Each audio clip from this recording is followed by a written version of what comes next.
Haleluya, puji Bapak Yahweh. Silakan duduk dulu sebentar Bapak Ibu ya. Puji Bapak Yahweh, kita boleh sama-sama ya mendengar suatu kesaksian yang luar biasa yang boleh disampaikan bagi kita semua ya, dan semuanya boleh menyatakan bahwa memang pertolongan Bapak Yahweh itu ajaib dan dahsyat ya bagi kita semua yang mau taat dan setia kepada Bapak Yahweh ya. Dan ya kemarin saya juga kemarin tadi pagi ya baru mendengar mungkin ada satu kesaksian dari seorang pemuda di tempat ini, tapi mungkin malu ya buat bercerita, ya nggak apa-apa. Ya tapi ya kita boleh melihat bahwa di sini memang dengan nama Yahweh, di dalam nama Yeshua HaMashiach di situ ada pertolongan ya, dan pertolongan Bapak Yahweh ini tidak pernah mengecewakan dan tidak pernah terlambat ya. Jadi ya bagi yang mau bersaksi, bersaksi aja ya. Semua sudah Bapak Yahweh siapkan, semua sudah Bapak Yahweh atur. Nah, tinggal kita apabila kita berani menyaksikan, di saat kita menyaksikan, kita bukan menyaksikan kita, tetapi kita menyaksikan yang memberi mujizat itu ya. Jadi silakan saksikan karena itu bisa menjadi berkat bagi kita semua, apalagi apabila kita menceritakan kebaikan dan kebesaran daripada Bapak Yahweh ya. Haleluya. Semua sudah Tuhan sediakan, semua sudah Tuhan atur, tinggal bagaimana kita mengolahnya ya. Seperti yang mau kita baca, ayo kita bangkit berdiri. Kitab yang sudah sering sekali kita baca ya, kita kan sebelum ayat umat pilihan Tuhan kita pernah belajar tentang Raja Daud ya. Nah sekarang kita mengulang sedikit dari 1 Tawari 22 ayat 14.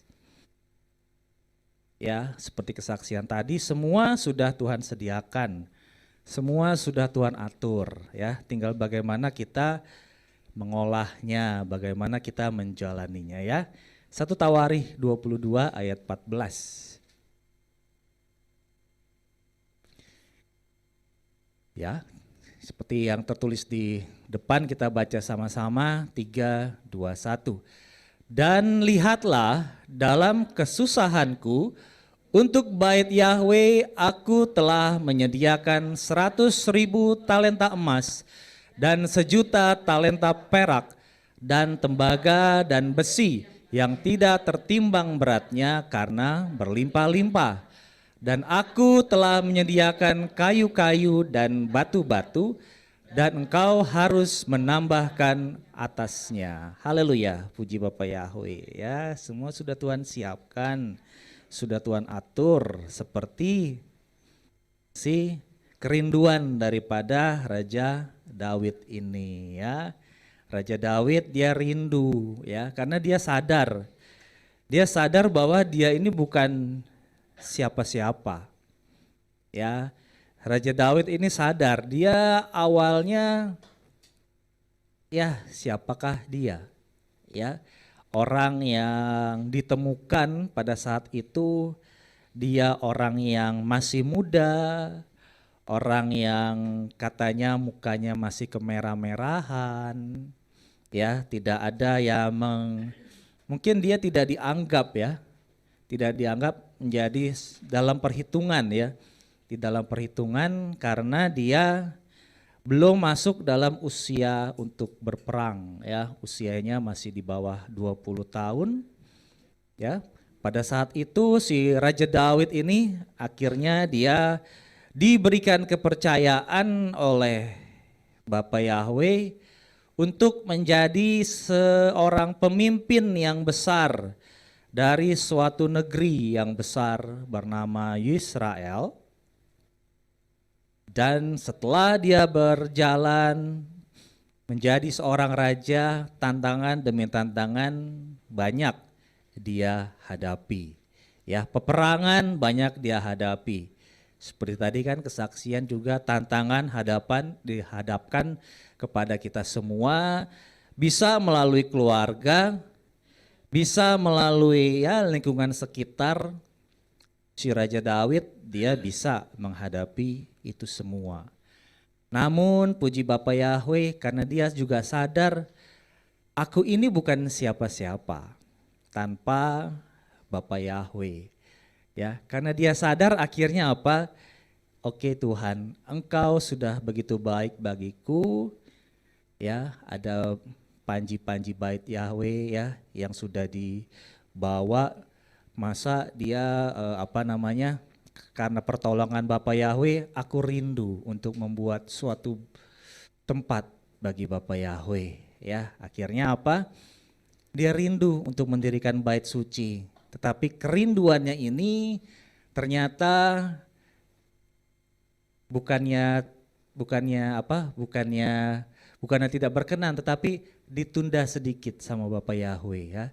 Ditunda karena bukan saatnya dia buat membangun bait suci, tetapi diberikanlah kepada anaknya pada saat itu juga yang adalah umat pilihan Tuhan, yaitu si Salomo ya.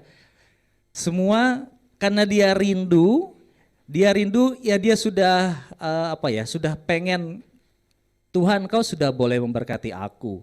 Sekarang tiba saatnya aku mau mendirikan bait suci bagimu Tuhan. Jadinya pada saat dia masih muda pun, saat dia menjadi raja, dia sudah menyiapkan semuanya, peperangan demi peperangan, barang-barang rampasan, emas semua dari negeri-negeri yang dia kalahkan diambil. Bahkan sampai usia tuanya pun dia tidak lupa akan janjinya. Ya, dia tetap berkeinginan hati, aku mau mendirikan bait bagi Bapa Yahweh. Ya, akhirnya apa? Pada saat dia mau mati, karena Tuhan sendiri yang menyatakan kalau dilihat di atas ya, bahwa bukan dia yang akan mendirikan bait tersebut, tetapi anaknya ya. Kenapa?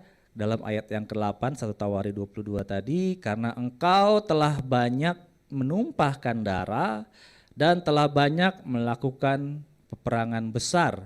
Coba ayat ke-8, coba naik dikit. 1 Tawari 22 tadi ayat 8. Tetapi firman Yahweh datang menentang aku dengan mengatakan, engkau telah menumpahkan banyak darah dan telah melakukan peperangan yang besar. Engkau tidak akan mendirikan rumah bagi namaku karena engkau telah menumpahkan banyak darah ke bumi di hadapanku. Ya, lihatlah seorang anak laki-laki akan lahir bagimu, ia akan menjadi anak kelegaan dan aku akan mengaruniakan kepadanya dari semua musuh di sekelilingnya dan namanya adalah Salomo dan selanjutnya ya. Karena pada saat itu si Daud ini dia masih tetap, Tuhan aku mencintai engkau, aku mengasihi engkau. Akhirnya dia mendelegasikanlah anaknya untuk mendirikan bait suci tersebut. Dan di saat itu pun juga dia sudah menyiapkan semuanya. Karena ya dia orangnya tidak egois, orangnya tidak mementingkan diri sendiri ya. Ya, kalau misalkan mungkin pada saat itu dia yang bangun, ya mungkin pada saat itu dia bisa ya, kalau saya berpikir mungkin dia bisa, wah nih hasil kerja keras saya ya, hasil kerja keras saya sudah banyak harta didapatkan. Saya bisa bikin rumah, bisa bikin bait suci bagi Bapa Yahweh ya. Tetapi di sini Tuhan memiliki rencana yang lain ya, karena si Daud ini tidak layak bagi Bapa Yahweh. Akhirnya Salomo lah yang ditunjuk untuk mendirikan bait suci ini ya. Puji Bapa Yahweh, semua sudah Tuhan sediakan, semua sudah Tuhan atur ya. Sekarang sudah memasuki bulan Februari Bapak Ibu ya, nggak berasa ya. Tahun 2023 udah 30 berapa? Sudah 36 hari kita jalani bersama-sama dengan Bapak Yahweh. Waktunya dipercepat ya, waktunya semakin dipersingkat. Ya, kita nggak tahu apakah memang perputaran bumi itu dicepetin, ya. Itu semua dalam kehendak Bapa Yahweh, ya. Dari apa yang sudah boleh kita jalani, apa yang boleh kita hadapi selama 36 hari ini, coba kita lihat dulu ke belakang, ya. Apa saja yang sudah Tuhan perbuat bagi kita? Mungkinkah seperti si Raja Daud ini, ya, peperangan demi peperangan, pertempuran demi pertempuran sudah dia jalani. Kita juga sedang masih menjalani peperangan-peperangan tersebut, ya. Cuman masalahnya di dalam kita menghadapi peperangan pertempuran tersebut, ada nggak tabungan kita? Jangan-jangan semuanya habis, ya. Seperti Raja Daud ini, ketika dia berperang sambil nabung, sambil nyicil, buat kerinduan hatinya mendirikan bait suci, ya. Kita juga ketika kita sedang berperang, kita juga menabung nih. Kita juga menabung, aku ingin tempatku di surga nanti tempat yang terbaik. Ya, aku pingin rumahku juga yang yang enak lah, yang layak ditempati, ya. Bukan ya yang penting di pelataran atau di mana gitu, tetapi aku ingin dekat dengan Bapak Yahweh, ya. Tabungan kita ada apa enggak Bapak Ibu, ya? Tabungan kita ada atau mungkin nol atau mungkin minus. Kalau minus enggak ada tiket masuk Bapak Ibu, ya. Ya. Kalau misalkan kita seperti si Raja Daud ini yang telah katanya nih, telah bersusah payah, ya, dalam ayat 14 tadi, untuk bait Yahweh ini aku telah bersusah payah menyediakan. Ya, lihat, bersusah payah tanpa apa namanya, ya mungkin cuman engkang-engkang kaki aja, tetapi semua harus ada usaha, ya, harus ada usaha. Kita di sini kan, ya puji Bapak Yahweh, kita semua sudah menerima akan firman demi firman yang sudah boleh diberikan kepada kita, ya. Khususnya dalam pengajaran yang sedang kita jalani, yang sedang kita pelajari saat ini Bapak Ibu, ya. Emang kalau saya lihat sih banyak sekali pembukaan yang boleh kita dapatkan, yang boleh kita hadapi, ya. Yang boleh kita terima dari Bapak Yahweh, dan puji Tuhan saya masih tertarik dengan yang dikatakan kitab-kitab yang katanya di dalam kitab Daniel itu, yang katanya ada kitab yang disembunyikan itu Bapak Ibu, ya. Saya kalau misalkan dulu saya pernah baca kitab tersebut, hanya pernah baca. Ketika saya coba flashback ternyata memang benar. Kalau yang tertulis di dalam Torah itu adalah memang hanya umat pilihan Tuhan yang diperjelas, yang diperinci. Misalkan Abraham itu diperjelas, Ishak diperjelas, Yakub diperjelas. Tapi kalau dalam kitab-kitab contohnya adalah kitab Yasar yang katanya memang itu adalah kitab yang hilang. Di dalam kitab Yasar tersebut yang diperjelas siapa? Bukan tentang Ishak, bukan tentang Abraham, tetapi yang diperjelas tentang siapa? Ismail. Tentang Esau. Ya, yang tentang Abraham cuman secuil. Ya, dan ya dari situ kita memang melihat ini bukan kitab yang dimaksud oleh Bapak Yahweh dalam kitab Daniel, ya. Yaitu hanya karena saya pernah baca aja Bapak Ibu, ya. Tetapi kalau dipikir-pikir memang benar. Untuk apa kalau memang bukan umat pilihan Tuhan, ngapain dibahas, ya. Dan kita sedang mempelajari kan di dalam kitab Kejadian 12 itu Bapak Ibu. Di situ kan tertulis ketika siapa? Si Abraham dia keluar menuju Kanaan usianya berapa? 75. Ya, tetapi di dalam kitab Yasar itu yang tidak jelas penulisnya siapa, tertulis umurnya 50.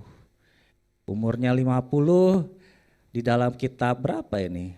Di dalam kitab Yasar 13 nih, yang suka kitab Yasar yang ada di luar sana. Coba buka dalam kitab Yasar 13 ayat kelima, ya. Di situ usianya berapa? Coba maju sedikit, kok usianya malah jadi mundur, usia si Abraham, ya. Itu saya bukan meneliti, tetapi saya kebetulan pas baca kok seperti ini, ya. Dan ketika saya lihat, oh ternyata memang orang-orang kan kalau misalkan di internet kan ada komen-komen orang yang di bawah, memang pada menanyakan seperti itu. Kenapa kitabnya maju tetapi usianya mundur? Ya, ya di situ ya itulah. Semakin terlihat ya seperti kemarin, awalnya mula-mulanya lurus. Awalnya mula-mulanya benar. Memperkenalkan nama Bapa Yahweh dalam Adonai Yeshua HaMashiach. Tetapi ketika kitab yang disangka lurus, ya, kitab yang disangka lurus itu masuk, ternyata itu yang membuat menjadi bending, menjadi bengkok.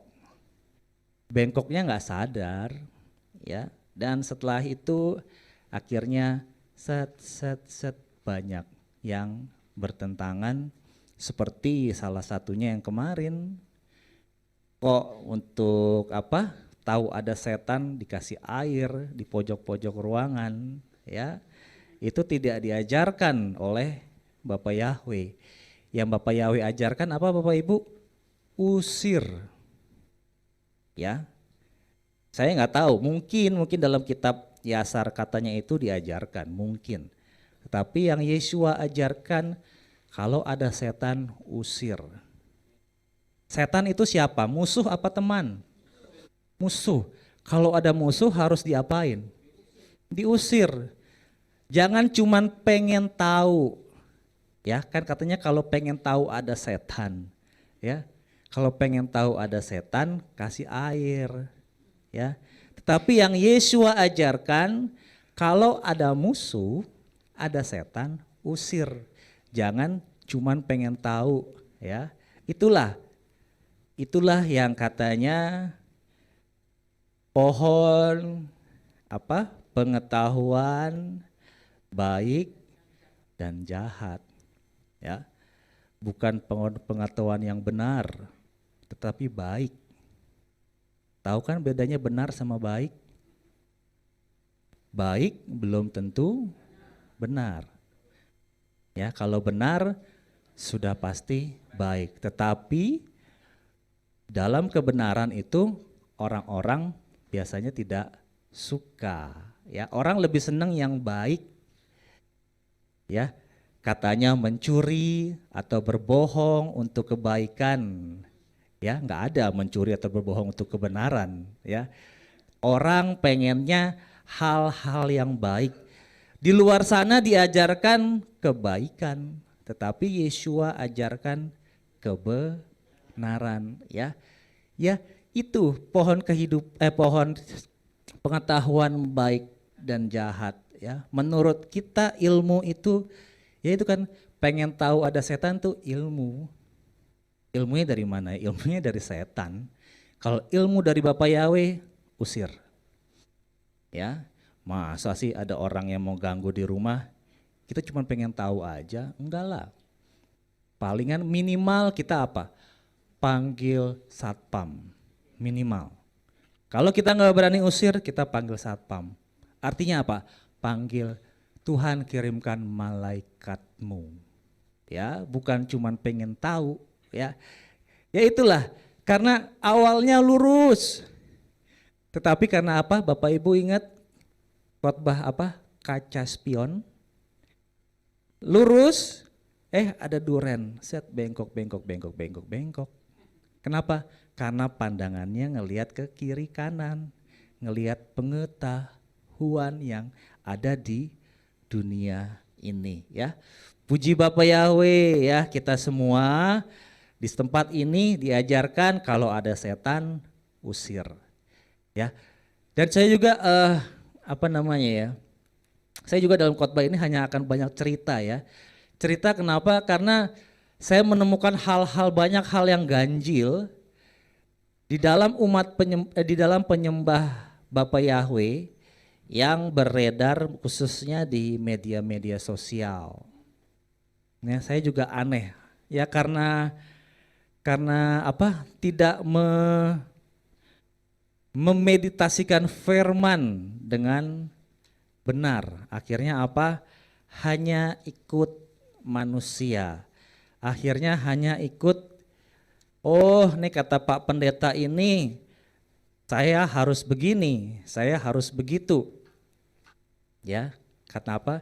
Kata pendeta, bukan kata firman Tuhan. Ya, saya juga geli gitu ngelihatnya ya. Kalau kamu mau nih kata di media sosial, kalau kamu mau selamat, kamu harus dibaptis PEM. Nah, itu pasti sering buka sosmed itu. Ya. Ya, harus dibaptis pemulihan, harus dibaptis pembaruan, harus dibaptis pemutahiran.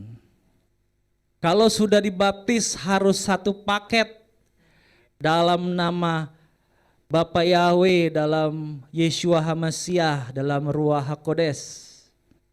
Kelihatannya benar. Benar ya, katanya para penonton, katanya para orang-orang yang ada di luar sana ya. Tetapi yang Yeshua ajarkan itulah apa? Di tempat ini kan kita sering diajarkan ada 3 roh yang berkuasa di akhir zaman. Ya, pertama ya Bileam. Yang kedua Nikolaus. Yang ketiga Isabel. Nah, ini yang Nikolaus ini nih, yang menaklukkan ini nih, yang nggak sadar. Kenapa? Karena ditaklukannya pakai kendaraan yang sama. Ditaklukkan sama kendaraan yang putih juga. Tapi ininya blur, kalau dalam bahasa ini ngeblur, nggak ada nama, nggak ada identitas. Ya. Tapi karena ngelihat kendaraan, kalau Bapak Ibu ngelihat kendaraan kan, nih misalkan nih ada orang, misalkan laki-laki naik mobil, mobilnya keren, pasti banyak cewek-cewek, khususnya yang muda-muda, mobilnya bagus, kendaraannya bagus. Tapi begitu buka kaca, kok ketawa? Loh, kok penunggangnya, pembawa mobilnya jadi seperti itu? Ya, karena nggak kelihatan, masih di dalam mobil nggak kelihatan penunggangnya siapa. Entar kalau sudah kebuka, hoi, baru ngelihat, aduh salah dong aku ikut. Aku udah keburu suka ini sama mobilnya, sama kuda putihnya. Ya, kenapa? Karena yang dilihat kendaraannya Bapak Ibu, nggak dilihat siapa yang di dalamnya. Ya itu. Kalau kamu mau dibaptis, harus dibaptis, kalau mau selamat harus dibaptis dengan baptisan PEM, titik. Ya, lupa, harus dibaptis dalam nama Yeshua HaMashiach-nya, lupa. Ya, tadinya mengajarkan Yeshua, Bapa Yahweh di depan, sekarang Yeshuanya di belakang, baptisannya di depan. Ya, yang didahulukan kendaraannya dulu, bukan nama Bapa Yahweh-nya dulu. Ya. Ya, begitulah media sosial, Bapak Ibu ya. Kenapa? Karena ajaran Nikolaus, ya. Berkali-kali saya baca misalkan dalam kitab Kisah Para Rasul ini, ya, para murid mengajar dengan nama Yeshua HaMashiach saja. Bukan mereka membaptis dalam satu paket. Contoh, Kisah Rasul 10 ayat 47. Ini contoh ya, karena masih banyak loh Bapak Ibu. Kisah Rasul 10 ayat 47. Ini salah satu contoh aja. Apakah seseorang dapat menghindari air sehingga mereka ini yang telah menerima Roh Kudus sama seperti kita tidak dibaptiskan? Maka dia memerintahkan mereka untuk dibaptis di dalam nama Tuhan. Kemudian mereka meminta dia untuk tinggal beberapa hari ya. Kalau dalam kitab saya, karena itu Petrus memerintahkan mereka untuk dibaptis dalam nama Yeshua HaMashiach. Ada lagi banyak yang dibaptis, harus dibaptis hanya di dalam nama Yeshua HaMashiach. Kalau tidak dalam satu paket, katanya tidak selamat. Kata mereka begitu. Kesian ya. Karena apa? Karena ajaran Nikolaus sudah masuk. Coba kita lihat dalam 1 Korintus Bapak Ibu ya. 1 Korintus 1. Ini yang terjadi nih. 1 Korintus 1 ini ayatnya agak panjang. 1 Korintus 1 ayat 10 sampai 17. Ayat ya. Dan aku menasihati kamu, hai saudara-saudara, demi nama Tuhan kita, Yeshua HaMashiach, supaya kamu semua mengatakan hal yang sama dan tidak ada perpecahan di antara kamu. Ya, ini sedang ada perselisihan nih antara para pengikut Yeshua. Dan kamu dapat disempurnakan dengan pikiran yang sama dan dengan pendapat yang sama. Sebab mengenai dirimu, hai saudara-saudaraku, hal itu telah dinyatakan kepadaku oleh mereka yang dari Chloe bahwa ada perselisihan di antara kamu. Dan aku mengatakan hal ini karena dari kamu masing-masing berkata, aku sesungguhnya dari Paulus ya. Kalau saya mengubah, aku sesungguhnya dari baptisan pembaruan, dan aku dari Apolos, dan aku dari baptisan pemulihan, dan aku dari Kefas, dan aku dari HaMashiach, macam-macam ya. Apakah HaMashiach terbagi-bagi? Apakah Paulus telah disalibkan ganti kamu? Atau apakah kamu telah dibaptis dalam nama Paulus? Ya, aku bersyukur kepada Elohim bahwa aku tidak membaptis seorang pun di antara kamu selain Krispus dan Gaius. Ya, jadi si siapa? Karunia daripada si Paulus atau Polos, dia tidak membaptis ya. Dia tidak membaptis selain Krispus dan Gaius. Lanjut. Supaya jangan seorang pun dapat berkata bahwa aku telah membaptisnya dalam namaku, dan juga aku telah membaptis keluarga Stefanas. Selebihnya aku tidak tahu jika aku telah membaptis seseorang yang lain. Sebab HaMashiach tidak mengutus aku untuk membaptis, tetapi untuk memberitakan firman, bukan dengan hikmat perkataan, supaya salib HaMashiach jangan sampai disia-siakan. Ini yang terjadi Bapak Ibu. Ya. Jadinya karena ada persyaratan dari Nikolaus, ajaran Nikolaus kalau mau selamat harus baptisan ini, akhirnya bukan nama Yahweh dalam Yeshua HaMashiach lagi yang dinyatakan ya, tetapi gue kalau yang tadi saya bayangkan ya, si Daud dia sudah menyiapkan. Dia tidak sombong. Dia bagi-bagi. Ini bukan karena saya, bukan karena Daud bisa membangun bait suci, tetapi dengan nama Bapa Yahweh ya.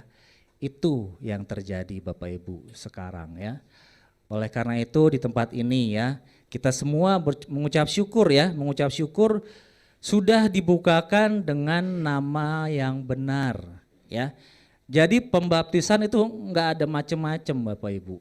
Namanya baptis kan selam ya. Kita sudah diajarkan baptis itu artinya selam. Jadi kalau dibaptis tidak diselam dengan cara yang benar yaitu diselam, namanya bukan baptis. Namanya mungkin percik, atau mungkin namanya yang lain-lain ya. Tapi yang namanya baptis itu memang harus selam ya. Kalau sudah diselam, dibaptis, nah namanya ini yang penting ya. Bukan nama dalam satu paket ya, tetapi nama yang benar. Lihat, para murid membaptis dalam nama yang benar, yaitu dalam nama Yeshua HaMashiach ya. Jadi kita di sini seperti si Raja Daud Bapak Ibu, kita kumpulin hasil daripada iman kita di dalam kerajaan sorga. Ya, kalau kita egois, kita hanya mengumpulkan harta di dunia. Kalau kita egois, tetapi karena kita mau mengucap syukur sama Bapak Yahweh, aku mau mengirimkan berkat. Aku mengirimkan seperti si Raja Daud ya. Bapak Ibu, si Raja Daud ini dia memiliki kemiripan yang mirip dengan Yeshua HaMashiach ya. Oleh karena itu Yeshua juga pernah berkata bahwa dia adalah, coba dalam Matius 21 ayat 42. Matius 21 ayat 42. Yeshua berkata kepada mereka, tidak pernahkah kamu membaca di dalam kitab suci, batu yang para pembangun telah menolak, ya, batu yang para pembangun telah menolaknya, batu itu telah dijadikan kepala penjuru. Hal itu telah terjadi di hadapan Yahweh dan itulah yang ajaib di mata kita. Ya, Raja Daud dia ini tertulis dalam kitab Mazmur 118. Coba Mazmur 118 ayatnya yang ke-22.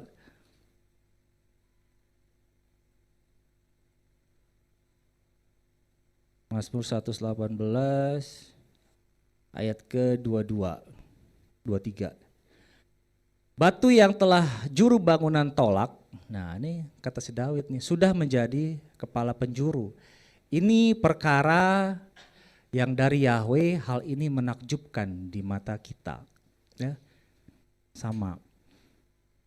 Dalam membangun suatu bangunan, batu itu sangat penting. Ya, ketika kita membangun tidak cukup hanya pasir, hanya semen.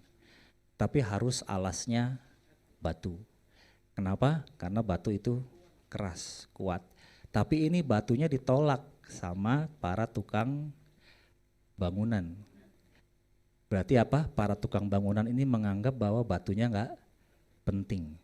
Tetapi di suatu hal yang katanya tidak penting, justru telah menjadi batu penjuru tuh apa sih? Batu, kalau penjuru itu ya, batu penjuru itu ibaratnya batu apa ya, batu tolak ukur ya, telah menjadi tolak ukur.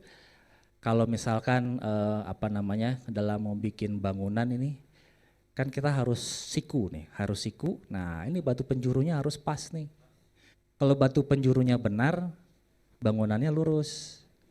Tapi kalau batu penjurunya bengkok, bangunannya naik ke atas bengkok. Percaya? Ya iya. Kalau pondasinya lurus, siku, nanti bangunan batu-batu batu bata atau batako di atasnya tinggal ngikutin aja kan. Kalau misalkan batu di bawahnya bengkok, di atasnya pasti bengkok atau tidak siku, ya. Di sini Yeshua mengatakan, di sini Raja Daud mengatakan, aku sudah menjadi batu penjuru. Apa buktinya? Dia sudah menjadi raja atas bangsa Israel, ya. Dia sudah menjadi raja atas bangsa Israel yang pada saat itu mungkin si Raja Daud ini ditolak. Ya, ditolak, direndahkan, ya. Coba kita baca dalam kitab 1 Samuel Bapak Ibu. Pada saat itu ia ditolak Bapak Ibu. 1 Samuel 17 ayat ke-26. Nih, ketika dia sedang menghadapi Goliat. 1 Samuel 17 ayat 26. Lalu Daud berbicara kepada orang-orang yang sedang berdiri bersamanya,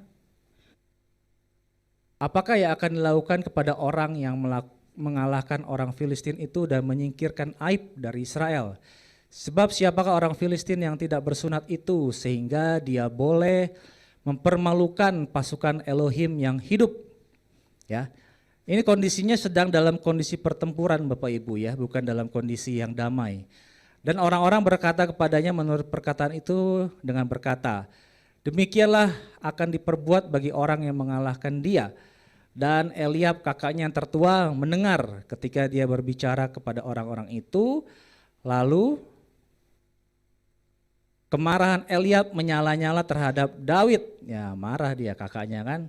Dan dia berkata, mengapa engkau datang ke sini?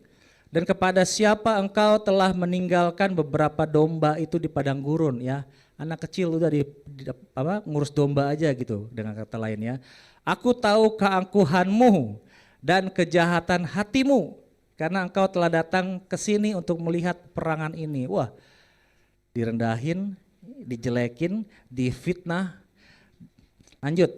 Dan Daud berkata, apakah yang telah aku perbuat sekarang, bukankah itu hanya mengucapkan sepatah kata? Ya, kalau Bapak Ibu baca selanjutnya di sini Daud nih direndahkan, dilecehkan. Ya, pada saat itu dia direndahkan, dilecehkan oleh saudara-saudaranya, tetapi justru dia yang dipakai oleh Bapak Yahweh menjadi raja. Ya, begitu juga dengan Tuhan Yesus HaMashiach. Ya, dia ditolak oleh juru bangunan. Juru bangunannya siapa? Yaitu seharusnya orang-orang Israel itu menjadi juru bangunan. Seharusnya. Tetapi karena mereka menolak si batu penjuru ini, akhirnya keselamatan diberikan kepada kita semua, orang-orang di luar Israel ya. Kenapa? Karena tidak semua orang Israel itu adalah Israel ya. Mana tuh? Coba kita buka kitab Roma.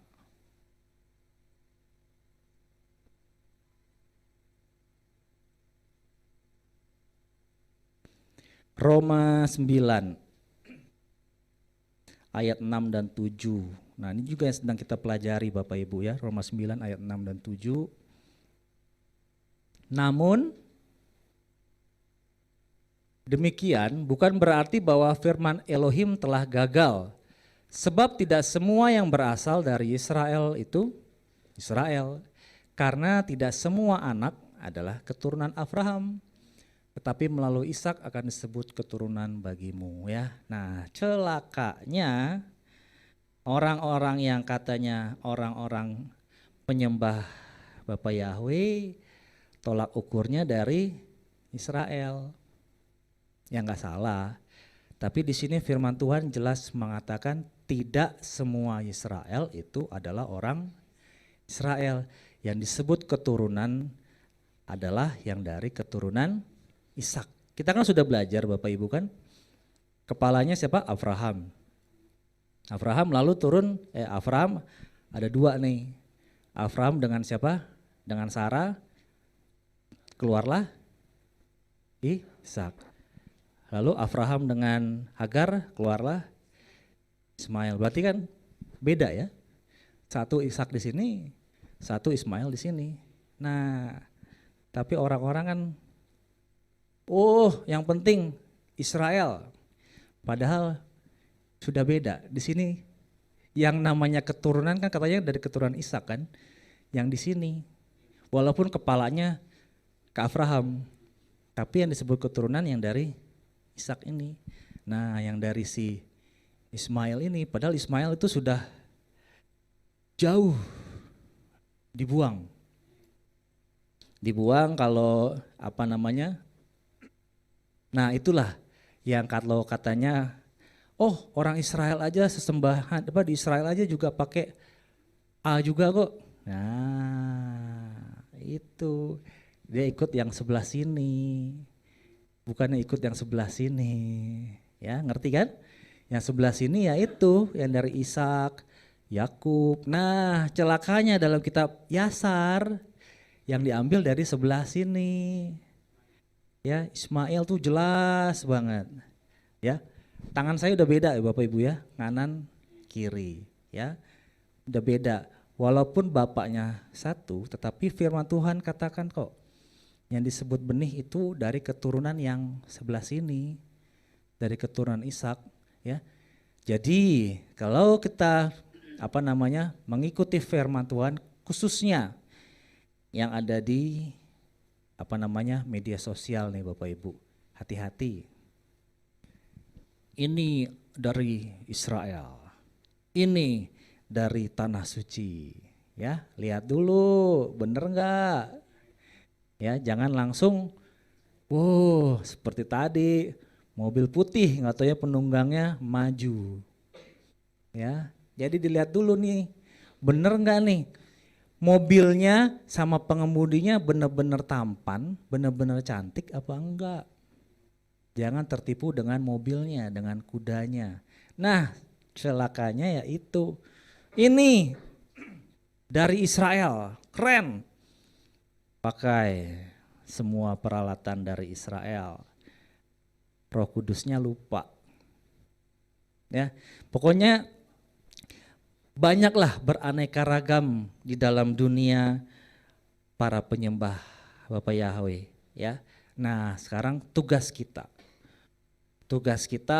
adalah yang seperti saya gambarkan tadi, ikut yang dari sini, bukan ikut yang dari sini, ya. Bukan masalah kanan kiri ya, tetapi tadi yang saya gambarkan yang dari tangan kanan saya kan dari Ishak, yang dari sini dari Ismail, ya. Itu ikutnya yang dari sini, karena yang dari sini turunlah sampai ke Daud, sampai ke Yesua, dan sampailah ke kita. Itu kan kerinduan kita kan Bapak Ibu kan. Nah masalahnya adalah kita nih sebagai orang percaya, kita mau mengumpulkan harta seperti si Raja Daud ini untuk kita bangun rumah, untuk kita bangun tempat kita di kerajaan Syamaim ini, firmannya jatuhnya di mana? Ya, firman Tuhan kan mengatakan ada benih yang jatuh di berbagai tempat kan. Coba kita lihat dalam berapa itu? Matius ya. Matius 13 ayat 1 sampai 9. Nih ayat terakhir. Kita akan baca masalahnya ini. Kita mau firmannya ini benar-benar yang dari sini atau yang dari sini ya. Mazmur 13 ayat 1 agak panjang. Dan pada hari itu setelah keluar dari rumah, Yesua duduk di tepi danau. Dan kerumunan orang banyak terhimpun kepadanya sehingga setelah naik ke dalam perahu, duduklah dia. Dan seluruh kerumunan orang itu berdiri di pantai. Dan dia berbicara kepada mereka banyak hal dalam perumpamaan seraya mengatakan, lihatlah orang yang menabur keluar untuk menabur. Ya. Dan ketika menaburkannya, sesungguhnya beberapa jatuh di tepi jalan. Dan datanglah burung-burung dan memakannya. Ya. Pilihan pertama A, apa? Tepi jalan. Oke, yang kedua lanjut. Dan yang lain jatuh di atas yang berbatu, tempat yang tidak mengandung banyak tanah, dan segera dia bertunas karena tidak mempunyai kedalaman tanah. Terlebih setelah terbitnya matahari, dia tersengat panas. Lalu karena tidak mempunyai akar, ia menjadi layu. Oke. Pilihan kedua B, berbatu. Ketiga, dan yang lainnya jatuh pada semak duri, dan semak duri itu bertumbuh besar dan mengimpitnya. Dan yang lainnya, ketiga semak duri. Tadi yang pertama apa? Tepi jalan, kedua berbatu, ketiga semak duri. Yang keempat, dan yang lainnya jatuh di atas tanah yang subur.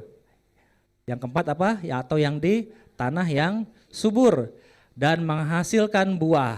Ada yang 100 kali lipat, dan ada yang 60 kali lipat, dan ada yang 30 kali lipat. Siapa yang mempunyai telinga untuk mendengar, hendaklah dia mendengarkan ya. Bapak Ibu kita pernah sekolah dalam kalau menjawab pilihan ganda pernah A, B, C, D. Nah sekarang tadi yang A apa? Yang A tepi jalan, yang B berbatu, yang C semak duri, yang D pilihlah jawaban di bawah ini dengan memilih jawaban yang kita milih. Pilihannya apa Bapak Ibu? A, B, C, D? Saya ulangin lagi. A tepi jalan, B berbatu, C semak duri, D tanah subur. Pilihannya D ya semua ya. Delta ya. Ya, itulah iman kita. Ya. Dalam kehidupan biasanya manusia itu harus ada pilihan. Prinsip ya. Kita mau pilih A, B, C, D. Nah, masalahnya sekali lagi masalahnya ya. Kita kan pengennya kan yang D ya, yang tanah subur. Kalau di tepi jalan tadi apa? Ada burung lewat, langsung dimakan, langsung dicuri, habis ya. Oleh karena itu ketika kita berdoa kan sering diajarkan kita menghancurkan apa? Kuasa setan yang berusaha mencuri, berusaha menahan, berusaha menggagalkan berkat-berkat yang telah Bapak Yahweh siapkan bagi kita. Supaya apa? Supaya jatuhnya enggak di tepi jalan. Tepi jalan ya, jalan-jalan orang yang suka jalan-jalan, cari-cari pengalaman, pengen mendengarkan khotbah-khotbah yang lain ya di tepi jalan karena tidak ada. Kalau yang didengarkan itu benar, sumbernya benar, go ahead. Tapi kalau sumbernya tidak benar, jangan didengarkan. Lalu yang kedua apa? Berbatu. Tadi berbatu katanya apa? Karena sedikit tanah. Jadi ini misalkan benihnya nih. Ini batu. Terus jatuh. Kalau ya karena nggak ada tanah akhirnya apa? Ya cuma goyang-goyang aja. Atau mungkin kalau ada angin pergi. Atau mungkin tidak ada angin, dia bisa keluar, tunasnya bisa keluar, tapi tunasnya keluar dia nggak bisa mentok nggak bisa nempel masukin ke dalam batu, karena apa? Karena dia mencari tanah. Tanah berbicara apa? Media. Ya, kalau saya pelajari kan dalam dunia tumbuhan, media yang terbaik untuk tanaman apa? Ya tanah. Orang kan banyak ada berbagai macam media yang ya seperti sekam atau apa gitu ya. Tapi media terbaik adalah tanah.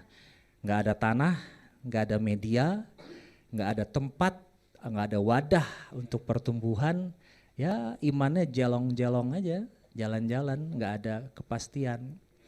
Itu seperti benih yang jatuh di tanah berbatu. Nah, yang C, semak duri.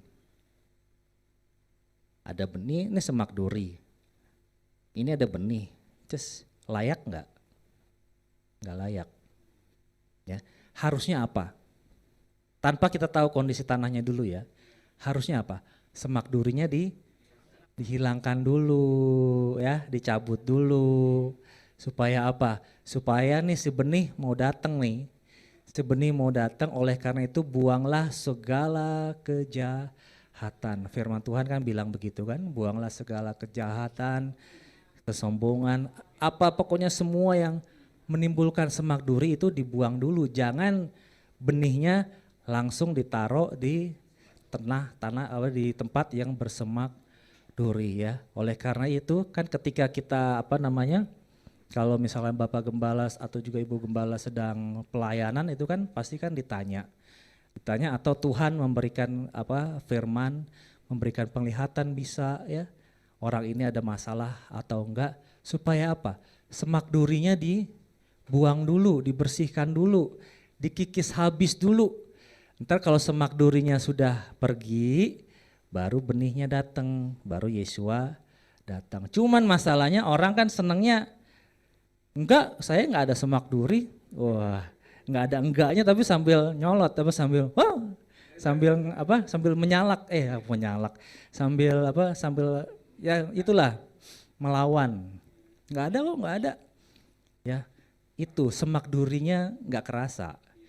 Karena durinya kecil tapi banyak. Ya. Durinya kecil tapi banyak jadinya enggak berasa ya.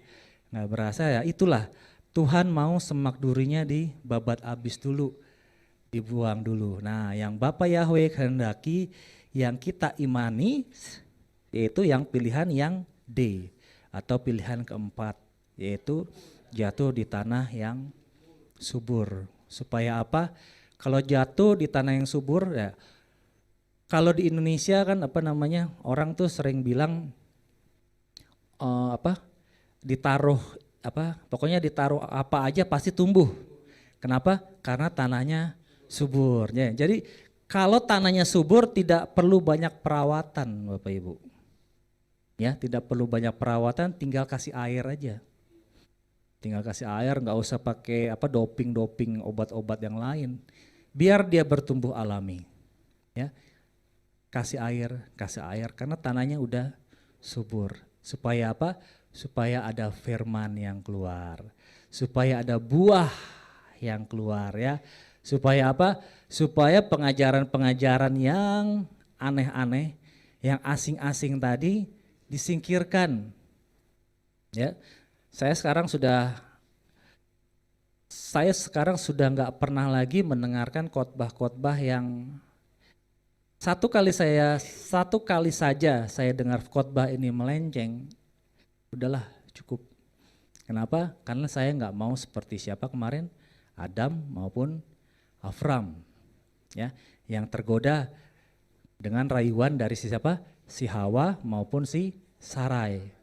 Ya, pokoknya ya itulah, andalkan Bapa Yahweh aja, ya, andalkan Bapa Yahweh. Tuhan pasti bukakan firman, ya, Tuhan pasti bukakan firman, ya, supaya apa?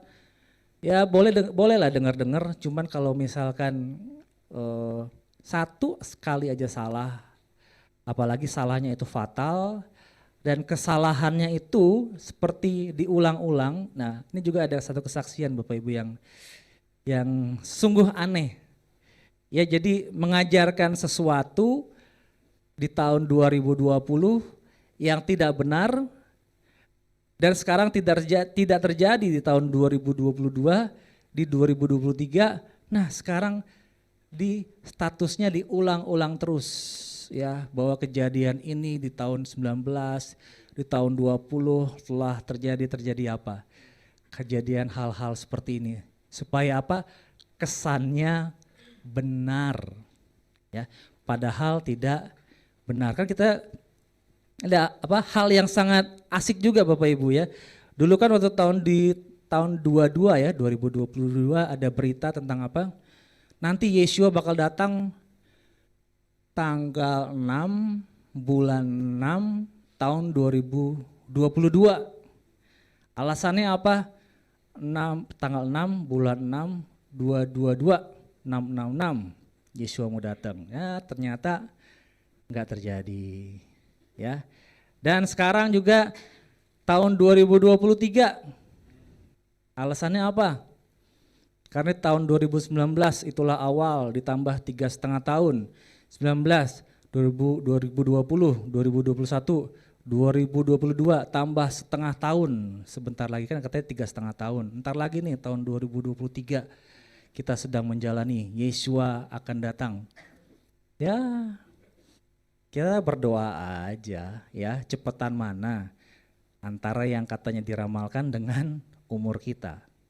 Siapa tahu kan diramalkan bulan Juni tahun 2023, nggak taunya bulan April kita sudah di check out, ya sudah disuruh pergi pulang, ya nggak jadi siap-siap karena siap-siapnya nanti bulan Juni, ya nggak taunya di bulan April sudah harus check out, nggak bisa, ya. Tapi yang kita boleh diajarkan di tempat ini ya pokoknya andalkanlah Bapak Yahweh ya. Kalau sudah tahu itu salah, di sini juga sering diajarkan bahwa kesalahan yang diulang-ulang bisa dianggap menjadi sebagai suatu bukan kebenaran, pembenaran.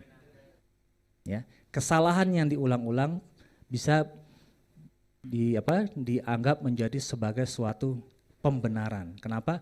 Karena itu bukanlah kebenaran, tetapi dianggap menjadi pembenaran ya. Oleh karena itu kita mau mengumpulkan harta seperti si Raja Daud ya. Dia mengumpulkan harta ini bukan sedikit Bapak Ibu ya. Kan kita kan sering ya Bapak Gembala sering hitung-hitungan kan, hitung-hitungan dalam artian seperti berapa tadi yang jumlah daripada kekayaan yang dikumpulkan Daud 100.000 talenta emas. Satu talenta berapa tuh? Yang pasti lebih daripada 1 gram yang dijual di pasar. Ya, 100.000 talenta emas. 1 talenta ya anggap aja 30-an lah ya. 1 talenta anggap aja 30 kilo, 100.000 kali 30 kilo.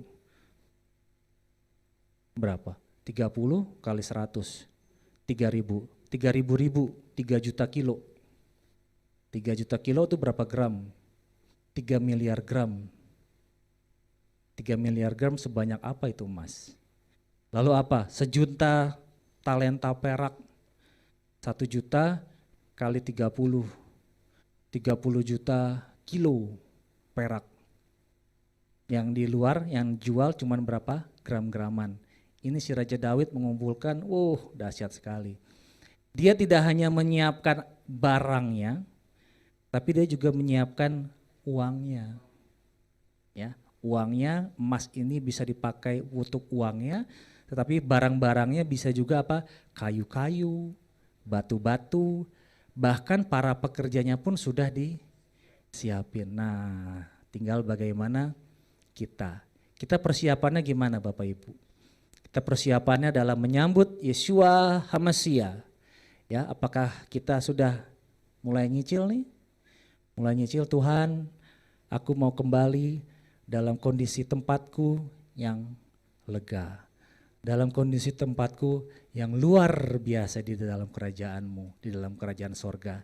Ya, itu pilihan bagi kita ya. Pilihan bagi kita, pilih A, B, C, D, delta, yaitu apa? Di tanah yang subur. Haleluya, puji Bapak Yahweh, Tuhan Yesus HaMashiach memberkati kita semua.